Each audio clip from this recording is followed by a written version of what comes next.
ಹಿಡಿದು ಪ್ರಾದೇಶಿಕ ಸಾರಿಗೆ ಅಧಿಕಾರಿ ಜಿ ಕೆ ಬಿರಾದರ್ ಸರ್ ಹಾಗೂ ಬಾಪಗೌಡ ಪಾಟೀಲ್ ಸಂಚಾರಿ ಪೊಲೀಸ್ ಠಾಣೆ ಪಿ ಆಗಿರ್ತಕ್ಕಂಥ ಎಲ್ಲರಿಗೂ ಅನಂತ ಧನ್ಯವಾದಗಳು. ಈಗ ಜಾಥಾ ಚಾಲನೆಯನ್ನು ಸಾಯಿ ಸ್ಕೂಲ್ ಆವರಣದಿಂದ ನಗರದ ಅಂಬೇಡ್ಕರ್ ವೃತ್ತ, ಬಸವೇಶ್ವರ ವೃತ್ತ, ಆನಂತರ ಭಗತ್ ಸಿಂಗ್ ವೃತ್ತ ಹಾಗೂ ಜಿಲ್ಲಾಧಿಕಾರಿ ಕಚೇರಿ ಮುಂಭಾಗದಿಂದ ಉದ್ಗಿ ಹಾಸ್ಪಿಟಲಿಂದ ಮತ್ತೆ ಇಲ್ಲಿಗೆ ಹಿಂಡಾಗಲಿದೆ. ತಾವೆಲ್ಲ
ಈ ಮೂಲಕ ವಿನಂತಿಸುವುದೇನೆಂದರೆ ರಸ್ತೆ ಸುರಕ್ಷತೆಗಾಗಿ ತಾವೆಲ್ಲರೂ ಪ್ರತಿದಿನ ಟೂ ವೀಲರ್ ಅಲ್ಲಿ ಹೆಲ್ಮೆಟ್ ಇಲ್ಲದೆ ವಾಹನ ಓಡಿಸಕ್ಕೆ ಹೋಗಬೇಡಿ. ಈಗ ಅಪಘಾತದಲ್ಲಿ ಹೆಚ್ಚಿನ ಸಂಖ್ಯೆಯಲ್ಲಿ ಹೆಲ್ಮೆಟ್ ಹಾಕದೇ ಇರೋದರಿಂದ ಸಾವು ನೋವುಗಳು ಜಾಸ್ತಿ ಆಗ್ತಾ ಇದೆ.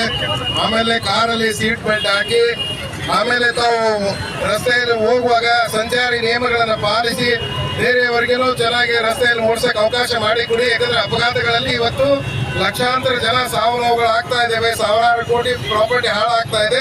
ಇದೆಲ್ಲ ಹಾಳಾಗಬಾರ್ದು ಅಂದ್ರೆ ನಾವು ಚೆನ್ನಾಗಿ ಡ್ರೈವರ್ ಆದವರು ರಸ್ತೆ ಮೇಲೆ ಸಂಚಾರಿ ನಿಯಮಗಳನ್ನ ಪಾಲಿಸಿಕೊಂಡು ವೆಹಿಕಲ್ ಓಡಿಸಿದ್ರೆ ಅಪಘಾತಗಳ ಸಂಖ್ಯೆ ಕಡಿಮೆ ಆಗ್ತಾ ಇದೆ. ಈ ದೇಶದ ಆಸ್ತಿ ನಾವು ಉಳಿಸೋಕೆ ಸಾಧ್ಯ ಆಗ್ತದೆ. ತಾವೆಲ್ಲರೂ ಪ್ರಯತ್ನ ಮಾಡಿದ್ರೆ ಇದು ಸಾಧ್ಯ ಇದೆ.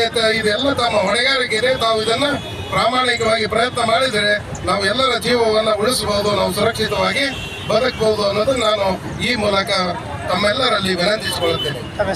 G K Biradar RTO Bidar ಅವರು ನಾನು.